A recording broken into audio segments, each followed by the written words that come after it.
For decades, the scientific establishment treated Loch Ness like a punchline, a place where gullible tourists paid good money to stare at dark water and see nothing. The monster hunters got laughed off stages at conferences. The blurry photographs got dismissed before anyone looked twice. The grainy sonar blips got filed away as equipment error, weather interference, wishful thinking, anything except what they might actually represent. Nobody is laughing now, and the reason why starts with a recording that has been played in at least 4 government briefing rooms across 2 continents and has not been released to the public in full. 3 months ago, a team of acoustic researchers lowered a hydrophone array into the black water of Loch Ness and captured something that does not match any cataloged sound on Earth, biological or geological or manufactured. What leaked out of that research is just enough to make you question everything you assumed about this lake, about biology, and about what has been quietly existing beneath the surface of a place people visit with cameras and gift shop postcards. This is not a story about a monster. Monsters can be named. What they heard down there does not have a name yet. Start with the lake itself, because most people carry completely the wrong picture in their heads when they think about Loch Ness. Rolling green hills, a picturesque castle, Nessie poking a friendly long neck out of the water like something from a children's book. That picture is wrong in almost every detail that matters. Loch Ness sits directly on top of the Great Glen Fault, a massive fracture in the Earth's crust running like an open wound across the entire Scottish Highlands, and that fault is seismically active. The loch drops to over 750 feet in places, which puts it deeper than the North Sea and deeper than most of the surrounding ocean, and it does not simply go down. Subterranean caverns and cave systems run beneath the loch floor in directions, and to depths that have never been fully mapped, and the bottom sits beneath a layer of peat sediment so thick and so dark that visibility collapses to virtually nothing, just a few feet below the surface. A building could disappear down there, and nobody on the surface would know. The loch also holds more fresh water than every lake in England and Wales combined, which is the kind of statistic that takes a moment to actually land. It is enormous, ancient, and almost entirely unexplored at depth, and we currently have better maps of the surface of Mars than we have of the bottom of Loch Ness. The acoustic team that entered that water was not looking for a monster, and this detail matters more than anything else in this story. The project came out of a geophysical research group studying the connection between fault line activity and underwater acoustics. Led by a researcher named Dr. Vashti Aloran, who had spent 6 years mapping the acoustic signatures of seismically active lakebeds across Europe. Cryptozoology was nowhere in her field. Sensationalism was nowhere in her approach. She published papers that only 12 other specialists in the world were qualified to evaluate, and her hypothesis going into Loch Ness was straightforward. Active fault lines produce infrasonic vibrations, low-frequency sound waves sitting below the threshold of human hearing. And those vibrations travel through water extraordinarily well and interact with lakebed geology in ways that might explain certain anomalous sonar readings collected from the loch over the decades. She wanted to listen to the fault, nothing else.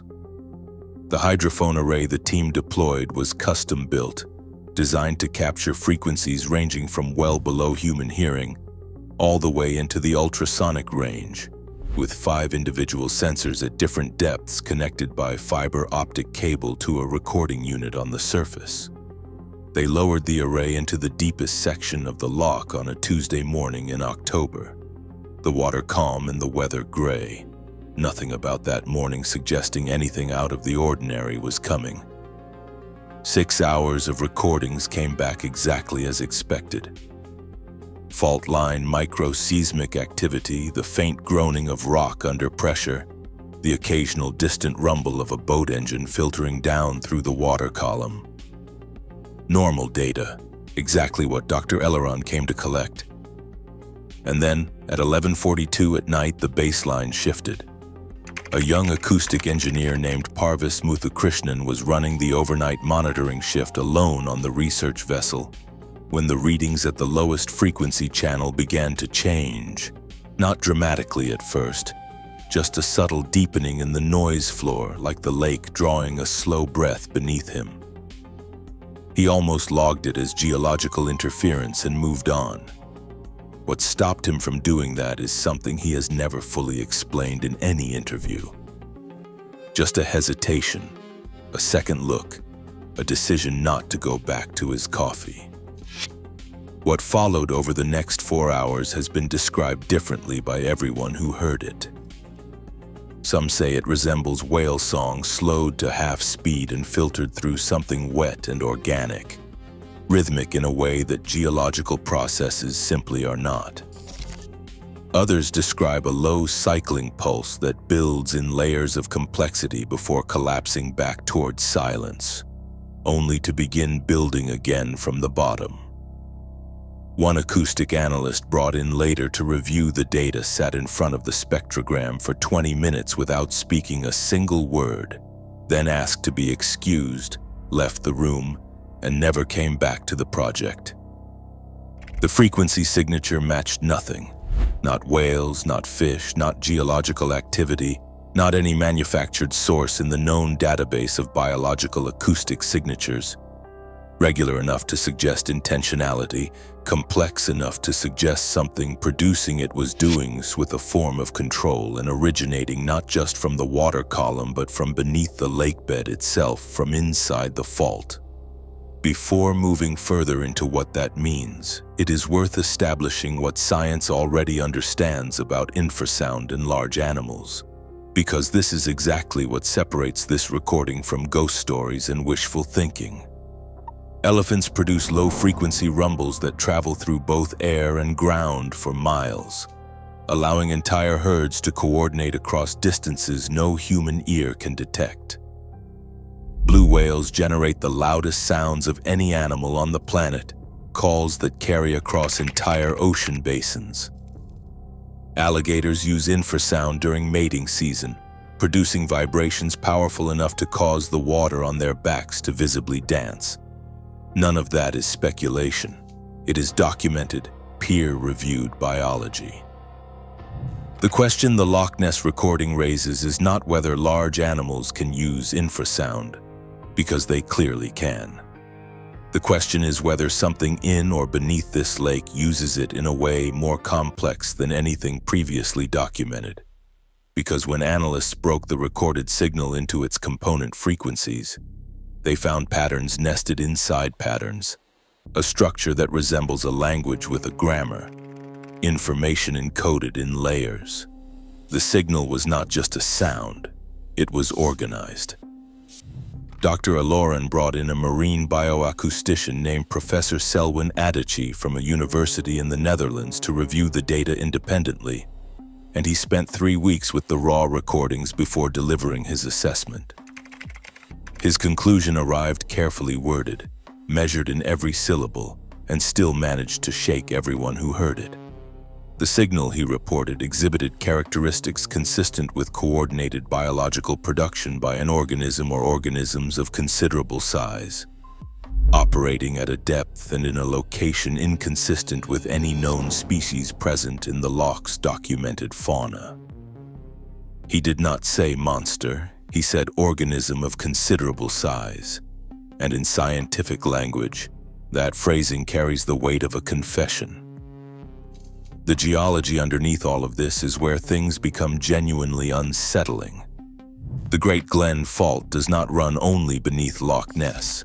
It connects to a network of underwater cave systems that geologists have been piecing together for 30 years. These systems run deep into Scottish bedrock, and in some places connect to flooded passages extending well beyond the loch's boundaries.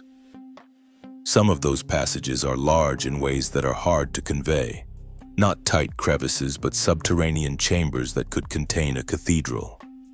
The implication nobody wanted to voice directly is this: if something produces that signal from beneath the lakebed, it is not necessarily contained within the loch at all. It could be moving through a cave network that has never been fully explored, with access to water systems connecting to the open sea in ways nobody has mapped. The loch may not be a prison for whatever lives in it. It may simply be one room in a much larger structure. A theory circulating quietly among deep geology researchers for the past decade takes this further, proposing that the cave systems beneath the Great Glen contain a remnant aquatic ecosystem isolated from surface evolution for an extraordinarily long period of time, long enough for whatever is living there to have developed along a completely separate trajectory from the biology we recognize. The Scottish Highlands sat under a massive ice sheet during the last glacial maximum.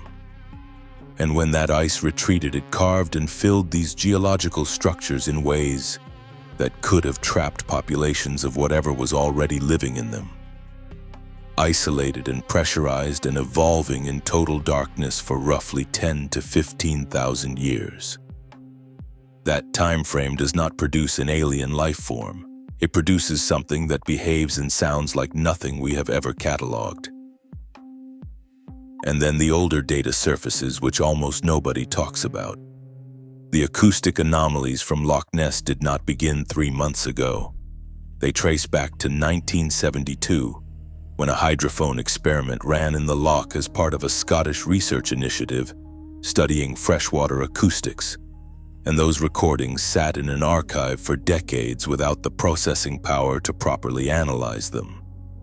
When a researcher named Odalis Ferrante came across them in 2019, while preparing a retrospective paper on Scottish hydroacoustic studies, she ran them through modern signal processing software, and the results stopped her cold. The 1972 recordings contained acoustic signatures showing structural similarities to what Dr. Vashti Elaran's team captured 50 years later. Not identical, not a perfect match, but similar enough that the formally calculated probability of coincidence came back at less than 1%. Whatever produced those sounds in 1972 was still producing sounds in 2024. Or something very much like it was. 50 years carrying the same signal is not a glitch. 50 years is a permanent address. The full recordings from the recent expedition remain unreleased, and the team's preliminary paper described the geological findings in detail while acknowledging in a single brief paragraph what they called anomalous bioacoustic signatures of undetermined origin requiring further study. One paragraph buried in a paper about fault line seismology. When a science journalist asked Dr. Elaran directly about those signatures at a conference in Edinburgh, her response has since circulated in every corner of the internet that pays attention to this story. She said that they were not prepared to make claims exceeding what their data definitively supports, but that what they recorded at depth did not correspond to any cataloged source, biological or geological, and that it warranted serious and sustained scientific attention. A scientist saying she heard something she cannot explain, phrased that carefully, is the equivalent of someone grabbing you by the collar. The military dimension deserves attention, because bodies of water with unexplained acoustic signatures are not only interesting to biologists. A deep, acoustically complex freshwater lake, sitting on an active fault line in a strategically positioned part of northern Europe, is precisely where underwater surveillance infrastructure gets quietly tested. Multiple former defense researchers have noted that the acoustic anomalies reported from Loch Ness over the decades share certain characteristics with interference patterns produced by passive sonar arrays. The theory is not that the government hides a monster. The theory is that equipment sits in that loch that certain agencies prefer nobody examine too closely, and the monster mythology has historically served as useful cover for keeping curious boats away from specific areas. That may be entirely true, and it may be completely unrelated to what was recorded 3 months ago. Both things can occupy the same lake without either one explaining the other. The biological question is the one that follows you into the dark. If something large lives in or beneath this loch, what it eats is more interesting than what it looks like, because the loch's food web is sparse compared to marine environments. Salmon pass through. Eels live there.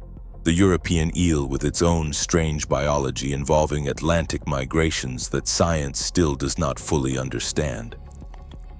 A very large top predator cannot be sustained on that surface food web. The math simply does not work unless the food source operates completely outside that surface web. Unless whatever is down there feeds on chemosynthetic organisms, life that derives energy not from sunlight but from chemical processes produced by the fault line itself. Hydrothermal vent ecosystems in the ocean run entirely on this principle. Tube worms and crabs and shrimp thrive in total darkness around volcanic vents, feeding on bacteria that consume sulfur compounds with no sunlight required at any stage.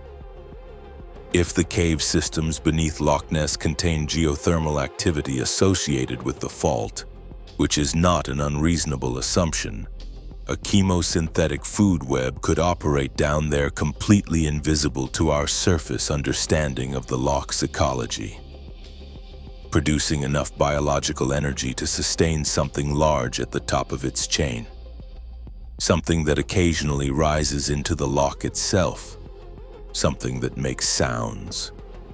We came to Loch Ness looking for a legend and a tourist attraction, and what we may have found is a lesson in how little we understand about what lives directly beneath us. Not in some remote ocean, but in a lake where people picnic on the banks, a lake reachable by rental car, photographable from a gift shop parking lot. The most disorienting kind of unknown is the one hiding in the most familiar place. We built a mythology around this loch that made it feel safe, turned whatever might be in that water into a cartoon and a plush toy and a bumper sticker. And in doing that, we stopped looking seriously for 60 years. The joke became the story, and while we repeated the joke, something kept producing sounds that nothing should be able to produce in a place nobody was properly listening to. Parvis Muthukrishnan was listening. He did not go back to his coffee. The recording has now reached enough ears in enough institutions that it cannot be quietly set aside. Independent acoustic researchers are pressing for access to the raw data. A new dive expedition is being organized specifically to investigate the subterranean geology beneath the loch floor using ground-penetrating sonar. Dr. Ellerin returned to Scotland last month without offering a public explanation. She continues publishing, careful and measured as always. Drawing your own conclusion about why she went back is not unreasonable. What the evidence confirms is this: a sound was recorded that has no known origin, carrying structural properties consistent with biological production, with a historical precedent from data collected 50 years earlier, coming from beneath a geologically active lake connected to cave systems nobody has fully explored. The scientists who heard it are not walking away, they are going back in. What remains unknown is what produced it. How large it is, whether it is one organism or several, whether it is something ancient that survived by retreating into the dark, or something that has been evolving separately from everything we know for thousands of years in a world we never thought to properly examine. The loch is cold and black and very deep, and it has been holding whatever it holds since long before there were people standing on its shores, wondering what might be underneath them. Now there is a microphone down there, and the sounds coming back do not match anything in the catalog of known life on Earth. And the scientists who built that catalog are the ones who keep returning to listen. The question worth carrying with you is this. In all the years we spent staring at the surface of that water, waiting for something dramatic to break through, what was moving through the dark below us the entire time?